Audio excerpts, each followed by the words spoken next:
What's up, superstar? Welcome to Monday, December 4th. We're going to make this the best day because it's the next day. There's no such thing as remaining the same in life. We're either getting a little better each day or a little worse, so let's try to make this one better, shall we? I'm Coy Wire. This is CNN 10, and we start by paying homage to a trailblazer, the first woman to sit on the U.S. Supreme Court, Sandra Day O'Connor. She passed away on December 1st at the age of 93, leaving behind a remarkable legacy.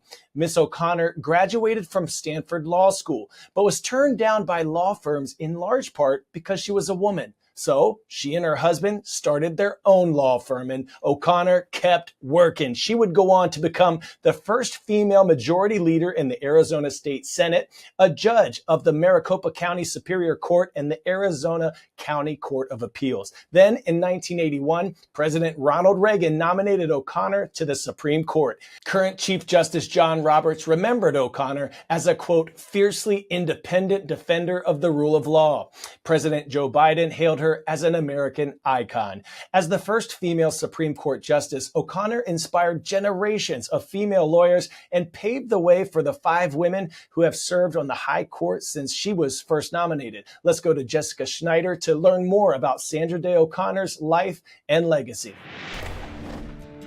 Sandra Day O'Connor grew up a cowgirl from Arizona, 25 miles from the nearest town. I tend to be a bit of a pragmatist, probably, because we had to solve all our own problems out on the ranch. If the truck broke down, we had to fix it. If some animal needed medical attention, we had to provide it. There wasn't much we didn't have to do. She had the toughness ranch life can breed. She was incredibly fearless about life, and part of that was because her early life was very hard. Her parents died, her grandmother died, she was shuttled back and forth between the ranch and relatives in Texas to go to school, and she just became very self-sufficient. O'Connor went to Stanford in the same law class as future Chief Justice William Rehnquist. They dated for a time and he even proposed. She turned him down, but they stayed lifelong friends. Upon graduation, no law firm would hire O'Connor, so she eventually helped start her own, later becoming a powerful state lawmaker, then judge. President Reagan today settled the question of when he would nominate a woman to the nation's highest court. She is truly a person for all seasons, possessing those unique qualities of temperament, fairness, intellectual capacity, and devotion to the public good. In 1981, President Ronald Reagan nominated her to be the first woman on the Supreme Court. The Senate confirmed O'Connor unanimously, 99-0. Over time, O'Connor became known as a moderate conservative on the court and often the swing vote on hot-button social issues, a reference she didn't like. We have an equal voice, and I'm no more powerful than anyone else on this court, that's for sure. Some criticized her as a fence-sitter, waiting to see which way the wind would blow. Those would be the people who have never met her. Anybody who's met her knows that she makes up her own mind and she's not at all concerned about where anybody else is on the spectrum. In 2006, she stepped down from the court to care for her husband, John, who had Alzheimer's disease. She became a passionate advocate for Alzheimer's research. It does take a staggering toll on the families and the caregivers. I can certainly attest to that.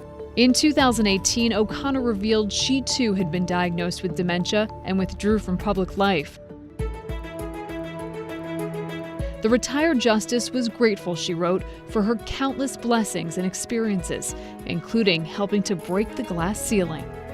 It wasn't too many years before I was born that women in this country got the right to vote, for heaven's sakes. And in my lifetime, I have seen unbelievable changes in the opportunities for women. I think it's important that women are well represented, that it is not an all-male governance, as it once was.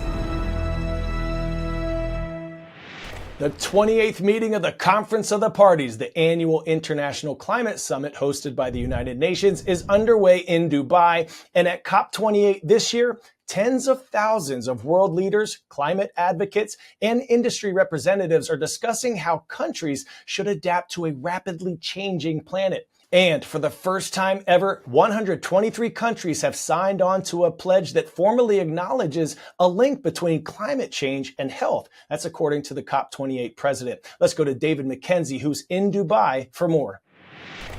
The focus of these critical climate talks in Dubai have shifted to the health impact of the climate crisis. Scientists say more than 7 million people a year die from pollution from mostly fossil fuel emissions and plants, but there are also the direct climate change impacts like searing heat waves and the expansion of pathogens like malaria because of a warming planet. The World Health Organization says that health needs to become a focus. So they think they've been negotiating about carbon emissions. The message we're bringing is that you are actually negotiating about human lives and how many human lives you can save, both by preventing the health risks of climate change, but also saving an awful lot of lives by climate action through clean energy. It's unclear if the delegates here will come up with a concrete plan to phase out fossil fuel use in the future. That, say health experts, would do a great deal towards helping the health impacts of the climate crisis. Two filmmakers were producing a documentary about the ecological damage caused by invasive mussels in the Great Lakes when they came across something much larger. They discovered what's believed to be the shipwreck of the Africa, a cargo ship that hadn't been seen in nearly 130 years. In 1895, the steamship was carrying coal from Ohio to Ontario, Canada, when it disappeared during a Lake Huron snowstorm. None of the 11 crew members survived. An underwater drone captured footage of the shipwreck about 280 feet below the surface of the lake and noticed the ship was covered with mussels. 10-second trivia. We live in a galaxy called the Milky Way. What's it shaped like? A globe, a spiral, a cloud, a candy bar?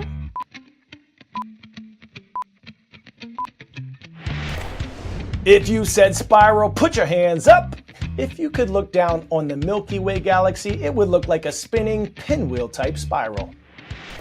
Within our solar system, we have 8 planets, but did you know that within our Milky Way galaxy, there are more than 5,000 known planets? And now, astronomers have caught a glimpse of a young star 160,000 light years away outside of our Milky Way galaxy that could be forming a new planet. Scientists believe that planets are formed when small grains of dust, which are circling and swirling around a star, collide and fuse together and grow, kind of like a rolling snowball. Eventually, a planet can be formed. This massive star, called HH 1177, is in a galaxy called Large Magellanic Cloud, and the star is surrounded by a rotating ring where it's looking like the conditions could be just right. This is the first time scientists have witnessed a planet potentially being formed outside of our celestial neighborhood.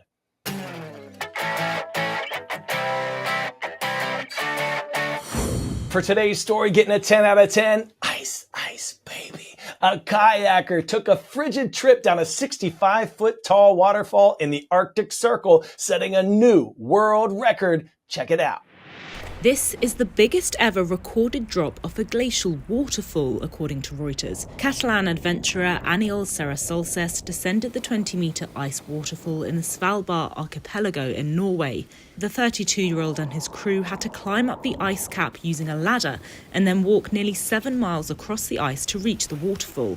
Sarasolses said that navigating the rapids felt like kayaking in another planet.